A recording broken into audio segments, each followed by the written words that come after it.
Shabbat Shalom mes très chers amis, on commence une paracha magnifique, celle qui va contenir la Seret Adibot, les 10 commandements d'Hachem, parachat Yitro, 5783, Medaber Israël Chaviv Miranana. Vaishma Yitro, Kohen Midian, Chotel Moshe, et kol asher asa Elohim, le Moshe, ou le Israël Amo, qui otsi Adonai et Israël Mimitzraïm. Yitro, le beau-père de Moshe, et qui était prêtre à Midian, a entendu ce que Hachem a fait, tout ce que Hachem citait dans ce passouk, le nom de Elohim, a fait à Moshe, à Israël, son peuple, car il les a fait sortir Israël d'Égypte. Et alors à ce moment-là, Yitro est venu vers Moshe avec la femme de Moshe et les deux enfants de Moshe. Donc Yitro a tout entendu de ce qui s'était passé pour les bénis Israël.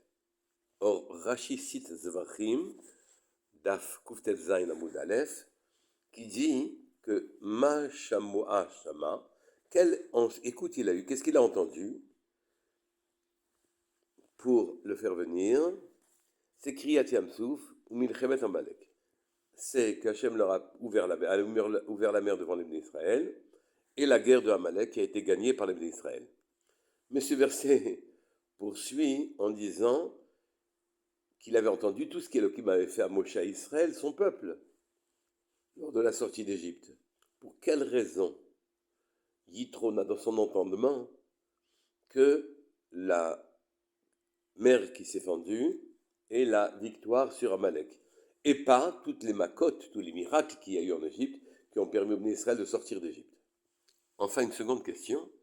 Quand Moshe rencontre son beau-père et qu'il va lui raconter ce qui s'est passé, le passouk dit « Vaïsaper Moshe le Chotno » Moshe a raconté à son beau-père « Et kol asher asa Hashem le Paro ou le Mitzraïm » alors d'autres Israël. Moshe a raconté tout ce que Hachem a fait cette fois-ci, ce n'est plus Elohim, c'est Yudke Vavke, à Paro, Mitzraïm, concernant Israël.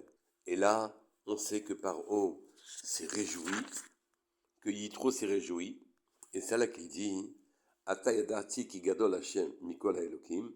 Je sais que maintenant Hashem est supérieur à Hashem, Yudke Vavke, est supérieur à toutes les divinités et toutes les forces de la terre, qui badavar asher zadu alehem, car ils ont été punis, les Égyptiens, par la chose par laquelle ils faisaient souffrir les bénis Israël, puisqu'ils jetaient leurs enfants dans l'eau, dans le Nil pour les noyer, et eux, les Égyptiens, ont été noyés.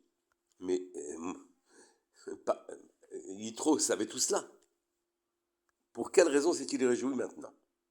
Pour quelle raison, quand Moshe raconte les miracles qui se sont passés, il emploie le nom Yudke Vavke, qui est la tribu de miséricorde, tandis que Yitro ne semblait connaître l'intervention d'Hachem dans ces événements que sur le nom des Elohim, qui est la tribu de justice. Et enfin, pourquoi semblait-il ignorer l'importance des makotes, des plaies qui se sont abattues sur l'Égypte? Pour le Noam Elimelech, il était clair que pour Yitro, ce qui était concluant pour entraîner son adhésion au judaïsme, ce n'était pas les makotes, les miracles qui se sont passés en Égypte, mais plutôt qu'Hachem avait ouvert la mer aux bénis Israël et que les bénis Israël avaient gagné la guerre contre Amalek. Quelle est la différence entre les deux types de miracles? C'est que la mer ne s'est ouverte que devant Narshon ben Aminadav, qui a fait Messirut Nefesh, qui s'est jeté dans la mer alors qu'elle n'était pas encore ouverte. Et dans la guerre de Amalek aussi, il y avait une intervention humaine. Donc il a compris qu'ici, il y avait une place déterminante, qui était bien que faible, la participation de l'homme aux événements, sa participation restait indispensable. Un rôle était dévolu à l'homme, un rôle créatif, un rôle qui entraînait l'événement était laissé à l'homme.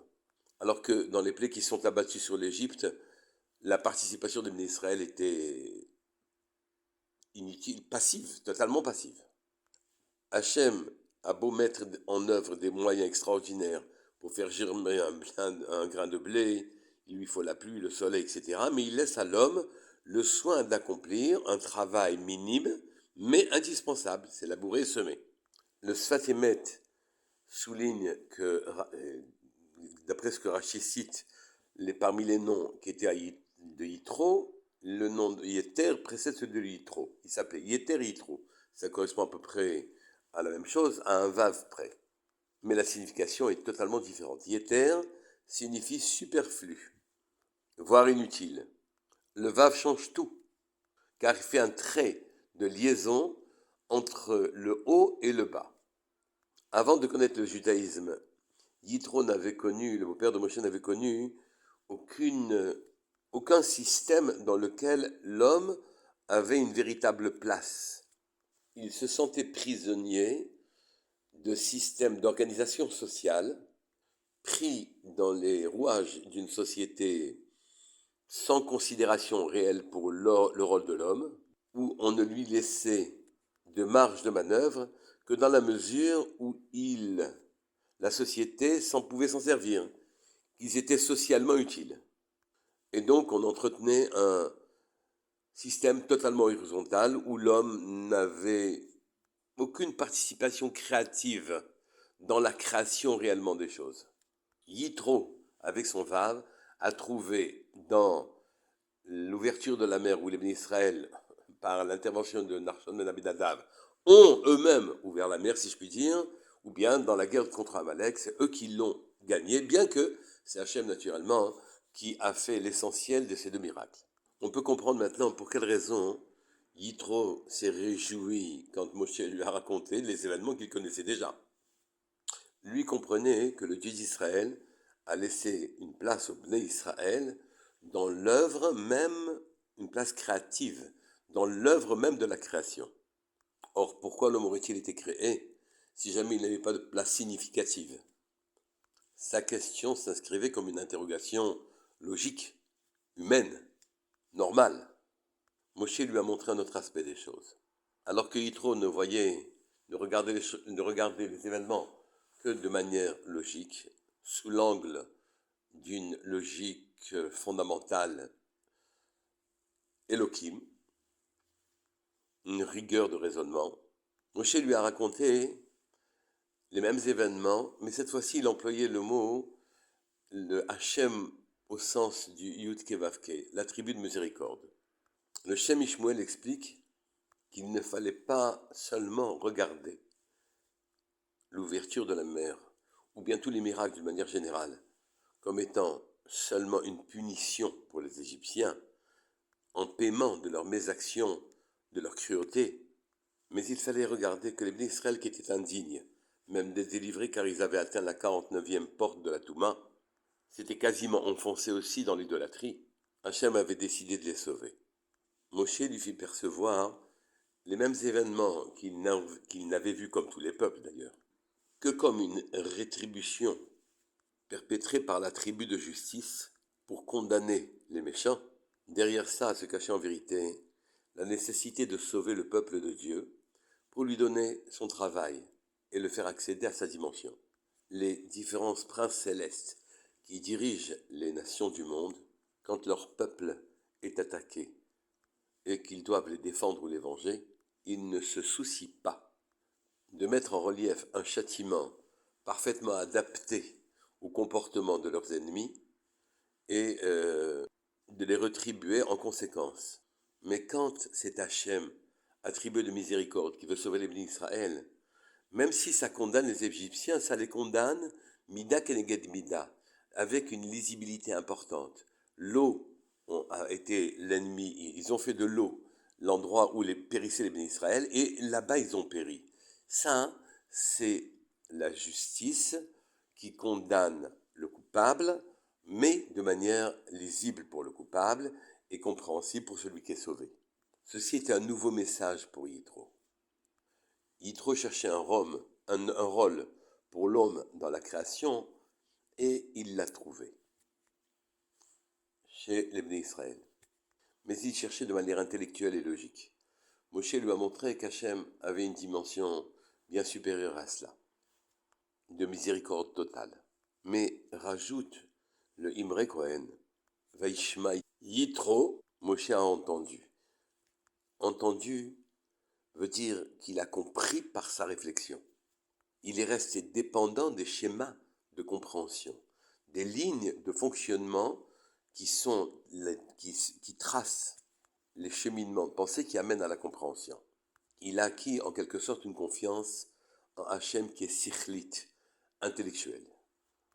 C'est la démarche initiale. Par la compréhension, on a une première perception et un premier sentiment de l'existence d'Hachem sur terre et de son intervention. Mais si vous vous posez la question pour quelle raison, c'est dans la parachate de Yitro, qui porte le nom de Yitro, qu'on a là-bas appris les 10 commandements, la Sereta d'Ibrot. C'est parce que cette démarche, il faut le comprendre, une fois qu'on a compris qu'Hachem était là parmi nous, ce n'est pas une fin en soi, ce n'est que le début d'une nouvelle aventure. Une aventure spirituelle bien au-delà des schémas convenus, qu'on va voir que dans cette même paracha, le peuple voyait les voies d'Hachem. Le peuple voyait les voies d'Hachem. Il voyait ce que l'on entend habituellement. C'est une perception nouvelle qu'on ne voit nulle part ailleurs. À la suite d'une démarche intellectuelle profonde, acharnée, Yitro a repris un nouveau départ, celui de nous tous, du peuple juif, où après une émouna sikhlite intellectuelle, une confiance en Hachem intellectuelle, on accède à une véritable dimension, une confiance totale qui ne soit pas basée sur notre raisonnement. Shabbat Shalom Mevorach Kol Tov. Bonne réception de la Torah.